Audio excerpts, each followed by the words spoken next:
हुकूमत तेलंगाना ने मुल्क को आज़ादी दिलाने वाले हीरोज को याद करते हुए मुल्क की आज़ादी के लिए अपने मुनफरिद अंदाज में लड़ते हुए अपनी जानों का नजराना पेश कर चुकी खातून मुजाहिदीन को सलाम पेश किया है। इस वक्त के जंगजुओं की कहानियों को फनकारों मुख्तलिफ आर्ट्स के जरिए पेश किया गया।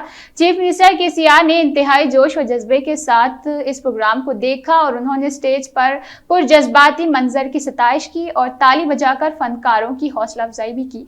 रानी लक्ष्मीबाई के झांसी का किरदार मुतासिर कुन था, जिसको नारन राणा की मशहूर रुकन मुतासरीन मौसीकी के साथ पेश किया गया।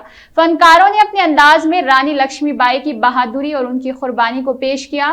फनकारों ने अपना मुजाहरे के दौरान ये बताने की कोशिश की कि हमारी बहादुर खवातीन ने किस तरह बरतानवी फौजों का सामना किया था। उन दोनों के हमारी खवातीन और बेटियों की कहानियां जिन्हें हमारे मुल्क की अजमत को जागर करती है। कहानी में तमिलनाडु की रानी वेलुनचियार को बताया है कि किस तरह उन्होंने ईस्ट इंडिया कंपनी के जुल्म और ज्यादती का सामना किया था। धशाली खवातीन की कहानियों जिन्होंने मुल्क की आज़ादी के लिए अपनी जानों की कुर्बानी दी थी। ये तेलंगाना की धरती पर रक्स करते हुए मुल्क से अकीदत का इजहार किया। फनकार ने मुजाहिदीन आज़ादी लक्ष्मी स्वामीनाथन का भी रोल पेश किया। इस मंजर में यह भी बताया गया है कि सिंगापुर में लक्ष्मी स्वामीनाथन ने सुभाष चंद्र बोस के साथ खातून तशकील दी थी। इस मंजर में लक्ष्मी का रोल मुतासिर कुन अंदाज में पेश किया गया है। दीगर फनकारों ने जब हुब्बुल वतनी और कौम परस्ती के मुख्तलिफ मनासिब पेश किए। मुल्क के अजीम मौसीकार AR रहमान की माँ तुझे सलाम नगमे से हर कोई वंदे मातरम मुतासिर हुआ। इनके इस मशहूर नगमे पर ग्रुप डांस किया गया और तमाम खातून फनकार ने रिवायती हिंदुस्तानी लिबास ज़िब्तन करते हुए इस नगमे पर डांस किया। इस मौके पर खिताब करते हुए chief minister K Chandrashekhar Rao ने मुल्क की आज़ादी की तहरीक में बाबाए कौम महात्मा गांधी की खिदमत को भरपूर खराज अकीदत पेश किया। उन्होंने कहा कि तवील जदोजहद और कुर्बानियों से हासिल आज़ादी के बाद हिंदुस्तान खुद मुक्तफी और खुद हुक्मरान की तरफ बिला खौफ आगे बढ़ रहा। हमारी मुल्क की आज़ादी के 75 साल रवा माह की 15 तारीख को मुकम्मल होंगे। उन्होंने कहा कि मुल्क की नई नस्ल तहरीक आज़ादी के दौरान मुजाहिदीन की जदोजहद और उनकी कुर्बानियों से वाकिफ नहीं है। हमें नई नस्ल को वक्तन फवक्तन मुजाहिदीन आज़ादी की अजीम जदोजहद और उनकी कुर्बानियों से आगाह करते रहना चाहिए। KCR ने कहा कि आज़ादी और खुद मुख्तारी किसी भी मुल्क के लिए अहमियत का हामिल है। उन्होंने कहा कि तवील जदोजहद और कई कुर्बानियों के बाद हिंदुस्तानियों को अंग्रेजों की गुलामी से आज़ादी मिली थी।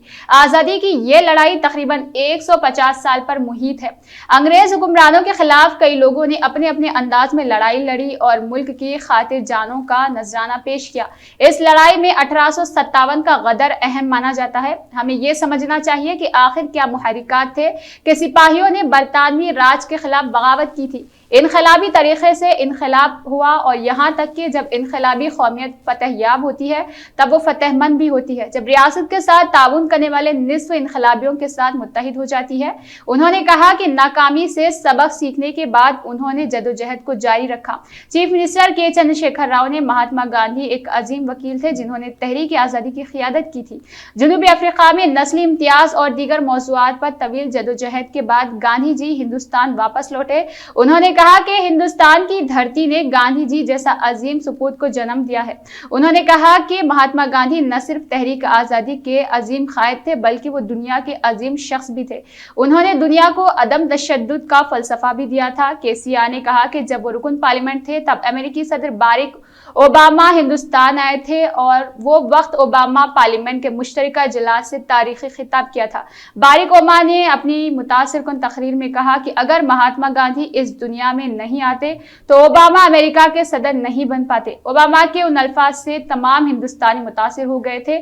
शख्सी तौर पर वो KCR भी फख्र महसूस कर रहे थे। नेल्सन मंडेला ने कहा कि महात्मा गांधी मेरे अजीम हीरो और आइडल है। महात्मा गांधी अजीम आलमगीर शख्स गुजर रहे हैं।